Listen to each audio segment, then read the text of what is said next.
I'm Clark Reehm with Elite Angler Academy. Also, Clark Reehm, MLF Pro Circuit, Touring Angler, or however you want to say it. Used to be FLW Tour. But today is my recap of the Sam Rayburn MLF Pro Circuit event that we had the last week of January.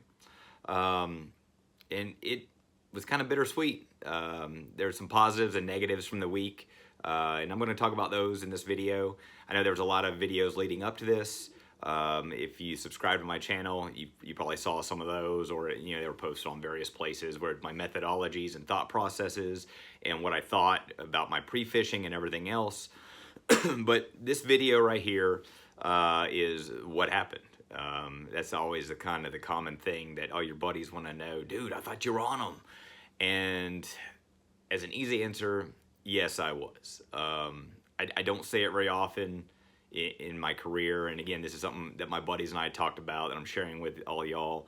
I don't say I'm on the fish to win very often for any tournament, because when you've been doing this long enough, a lot of times you actually know what you're on. There's a lot of guys that'll tell you, oh, I was surprised, I had the worst practice ever and I caught them, and things worked out and I made adjustments and everything else, but I was absolutely on them to the point that it was almost detrimental, because I did something I don't do very often also, and most people that fish tournaments can relate to this, and it's almost like the kiss of death. And I even warn people in my Elite Angler Academy classes about this scenario. You start spending the money that you haven't even won yet. You start looking at the prizes, and in this case, it's like, well, obviously 100,000 is first place. And by the way, congratulations to Michael Neal, because he absolutely smashed them that final day to win this event. And even with the zero weight format, he still would have won with the cumulative weight. So I mean, it just worked out, and I mean, he's on fire right now. So congrats to Michael Neal. But fishing at this level, even just making making a $10,000 check, which is 60th place, that's winning to some degree. So in my brain, I know I'm about to catch them. I've got my select group of guys that'll message me and be like, you on them, you on them. And every pro's got those people, whether they're family members or fishing buddies or whatever else. And it's like, I'm about to train wreck these suckers like nobody's business. It just didn't happen. I was unfortunate. There were some things that happened, and I'm going to get into that here in a second. But it's kind of one of those deals that you put so much emphasis on one event, whether your home lake or a lake that or you've spent a lot of time and energy, and a lot of that could be like pre-practice, going there scouting, could be computer time, could be before a lake goes off limits, talking to your buddy. You spend and invest a lot of money flying to a lake and going and scouting or whatever else. I had the luxury with Sam Rayburn, because I guide 7,500 days a year out there and spend a lot of time looking and everything else. And I've got a lot of friends that are hammers there, and we compare notes all the time, every year about, and so it's kind of like I knew what the fish behavior was. I've got so many spots, and the frustrating deal is ultimately I ended up not even getting to fish a lot of those spots. And for this event, I mean, I spent, I don't know, my wife can probably tell you, I probably was at Rayburn more from October to the end of January than I was at my own house. Between guiding and scouting and sinking brush piles and cane and just so much work being done. It was all going to come down to decisions at that point. And I thought my game plan was solid. I had multiple patterns, which I'm about to discuss. But at the same time, the worst thing that could possibly happen happened.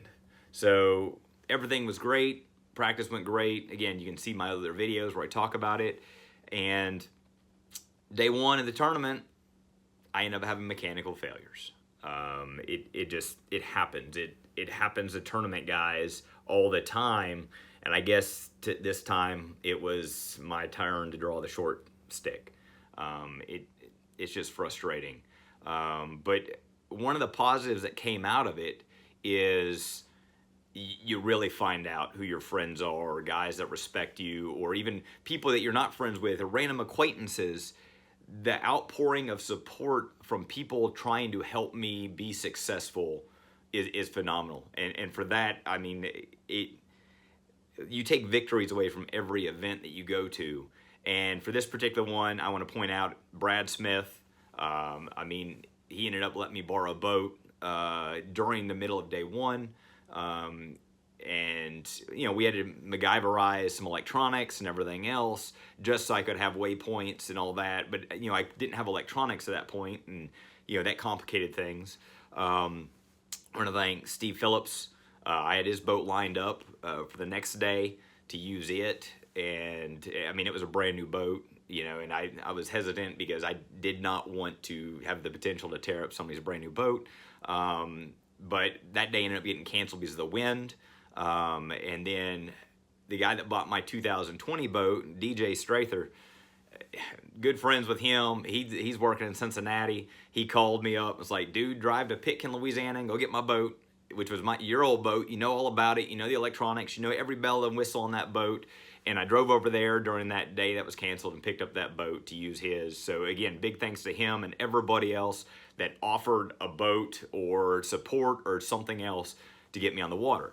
Well, on day one, you know, when I did finally get on the water, and a big chunk of the day was eaten up dealing with all this, I managed to salvage 9.5 pounds. And it doesn't seem like much, but it still kept me in the hunt.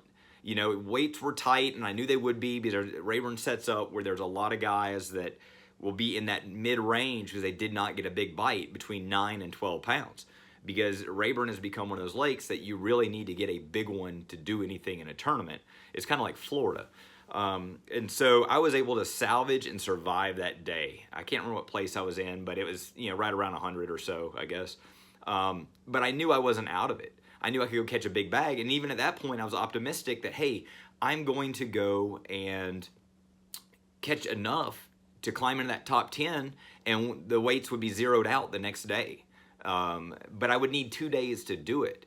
And so at that point, when they canceled the second day because of the wind, it seriously hurt me because it took away 1 day that I would be able to overcome a deficit. And even then, I was still optimistic because I thought I could go catch 18, 19 pounds to get me where I needed to be. And it ended up being I would have needed to catch, you know, roughly 20 pounds that day, which was doable. But, you know, the logistics of it needing a big bite, you know, changed and everything else. And so on day 3, which was day 2 at that point, you know, I went out and I actually caught, you know, almost 12 pounds, which, you know, still caused me to fall a little short. But what I did do was I survived the event and overcame adversity. And so things like that is massive, you know, for your psyche, for your emotions, everything else.